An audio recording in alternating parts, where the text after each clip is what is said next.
இந்த வீடியோவில் இப்போ காமிச்ச ஒரு இன்ஜின் நாய்ஸ் பிரச்சனை வந்து பார்த்திங்கன்னா எக்ஸ்பல்ஸ் வச்சுருக்கவங்க மேஜராக ஃபேஸ் பண்ணுற ஒரு இஷ்யூ. இது எக்ஸ்பல்ஸ் வச்சுருக்கவங்களுக்கு மட்டும் கிடையாது. இதே இன்ஜினை வந்து பார்த்திங்கன்னா ஃபஸ்ட்டு யூஸ் பண்ண வண்டி எக்ஸ்ட்ரீம் 200R அப்படின்ட்டு சொல்லிட்டு ஒரு வண்டியில் இருக்கும்.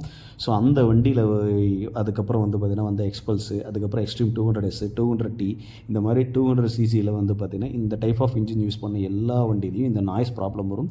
ஸோ இது எதனால் வருதுன்னா, பைக்கை வந்து விரட்டி ஓட்டுவாங்கன்னு சொல்லுவாங்கல்ல, சடனாக வேகமாக போகிறது. இந்த மாதிரி போகும்போது என்ன ஆகுனா, ஸோ இந்த இன்ஜின் நாய்ஸ் பிரச்சனை வருது. ஸோ இந்த இன்ஜின் நாய்ஸ் பிரச்சனை வரும்போது ஷோரூமில் நான் ஃபஸ்ட்டு கொடுத்தப்போ வந்து பார்த்திங்கன்னா வால்வ் அட்ஜஸ்ட் பண்ணி பார்த்தாங்க. பட் நாய்ஸ் வந்து ஒரு 10 கிலோமீட்டர் ஓடனோன்னா மறுபடியும் ஜென்ரேட் ஆக ஆரம்பிச்சிருச்சு. பட் இருந்தாலும் நான் வந்து பைக்கை வந்து உடனே மறுபடியும் சர்வீஸ் சென்டரில் விட்டுட்டேன், டிலே பண்ணாமல். ஆஃப்டர் தட் வந்து அவங்க செக் பண்ணி பார்த்துட்டு ஸோ இன்ஜினை ஓப்பன் பண்ணி கொஞ்சம் ஒர்க் பண்ணணும் அப்படின்னு சொல்லி சொன்னாங்க.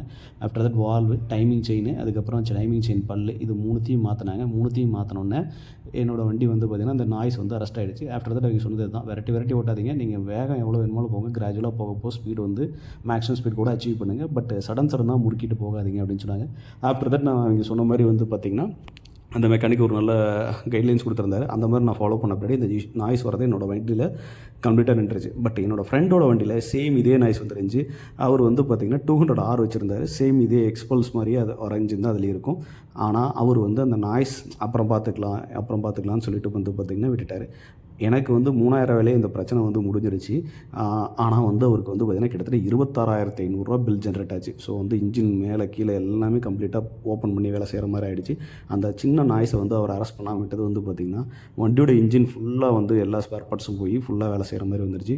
ஸோ இந்த மாதிரி நாய்ஸ் வந்துச்சுன்னா உடனே இமீடியட்டாக வந்து பார்த்திங்கன்னா உங்களோட ஷோரூமோ அல்லது உங்களோட மெக்கானிக்கிட்டே கொடுத்து சர்வீஸ் பண்ணுங்கள். ஸோ சின்ன விஷயங்களை வந்து அப்பப்போ அரெஸ்ட் பண்ணும்போது என்ன ஆயிருன்னா அந்த சின்ன செலவுலேயே முடிஞ்சிடும், இல்லைன்னா பெரிய செலவில் கொண்டு போய் விட்டுரும்.